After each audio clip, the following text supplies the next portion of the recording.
I am not psychically nor physically ready for summer to be over. I had such a good summer. I went camping for the first time in 4 years. I went to Seoul to see my family for the first time since the pandemic. I went to Istanbul in Sicily for the very first time, and I moved to a new city. I think I spent my summer really, really well, and I think I'd like to cap it off with a little roundup of everything that I read, drew, and video games that I played during the summer. So let's start with the art. I finished 1 mural and 3 ink drawings this summer, and these illustrations are now available on my imprint store. I was very, very shy about starting an online shop for my art, but after a lot of encouragement from very supportive friends and family, I thought I'd give it a shot. So here's the soft launch. If you need a poster, if you like me, if you like the channel and want to support it, please check it out. Link is in the description. So what kind of games did I play this summer? When I travel and I'm on an airplane, I really like a audiobook video game combination, and that means I usually bring my Nintendo Switch. But this year, I wanted to try experimenting with traveling more lightweight.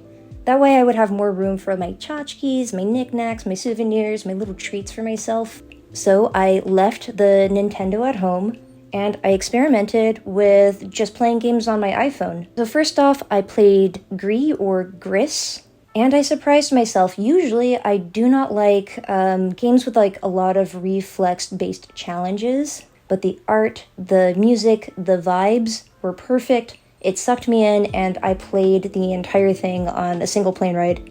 Next, I played a little bit of Professor Layton and the Unwound Future.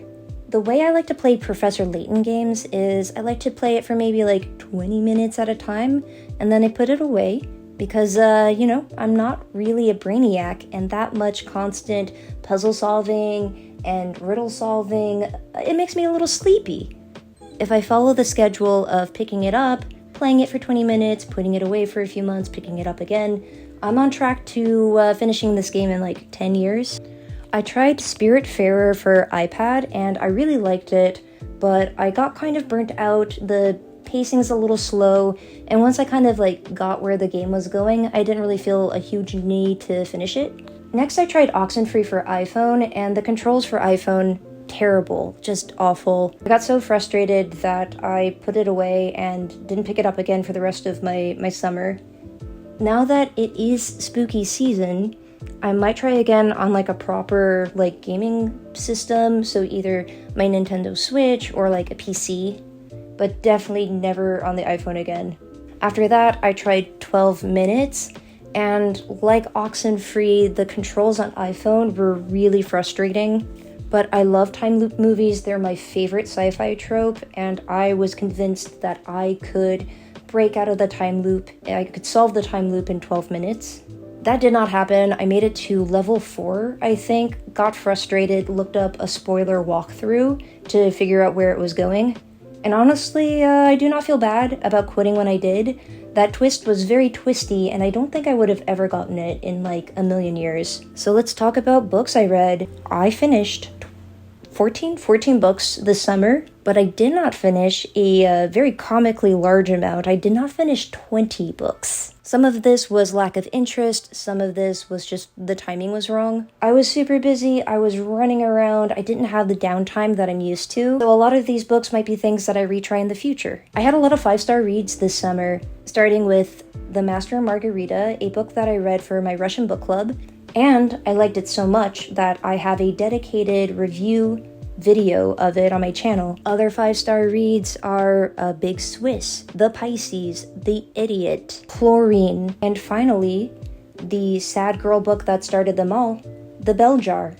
Books that I read and liked and were solid 3 or 4 stars for me. Sign Here, The Plotters, Emily Wilde's Encyclopedia of Fairies, Clara and the Sun, The Westing Game. Now for the books I did not finish. I had a whole era where after finishing Emily Wilde's Encyclopedia of Fairies, I thought maybe finally I was in a fantasy reading mood. But I kept striking out. I tried Nettle and Bone, but I just wimped out at the really gross dog stuff in the first chapter. I bailed on The Red Queen, The Bone Houses, and Swordheart. These are titles I might retry in the winter when I know that I tend to be in a more like magical mood. For now, I need to remember that fantasy is a sometimes genre for me. I tried to read Best of Friends, and not going to lie, it had me in the first half. I liked learning about what it was like to be a young girl growing up in Pakistan during one of the most tumultuous eras of the country's history. But after the time skip parts,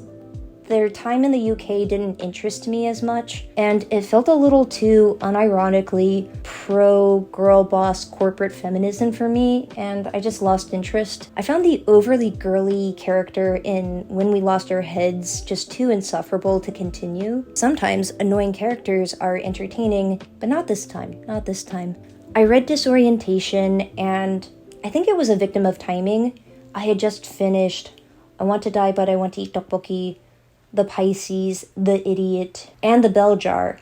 And these are all books where the character is kind of a self-obsessed woman with a mental illness who is trying to become a writer. And I just needed a break from that. I tried to read People We Meet on Vacation because I really enjoyed Emily Henry's Book Lovers. But unfortunately, I found the cutesy bickering very off-putting, which is weird because I really like to see it in TV, in movies, in real life, but there's something about reading it that's just a turnoff. So I think that does it for my summer wrap-up. That's everything I read and drew and played this summer. If you made it this far, thank you for watching. Please like the video, subscribe to the channel, and if you like these kind of roundup style videos from me, please leave a comment. I might make more.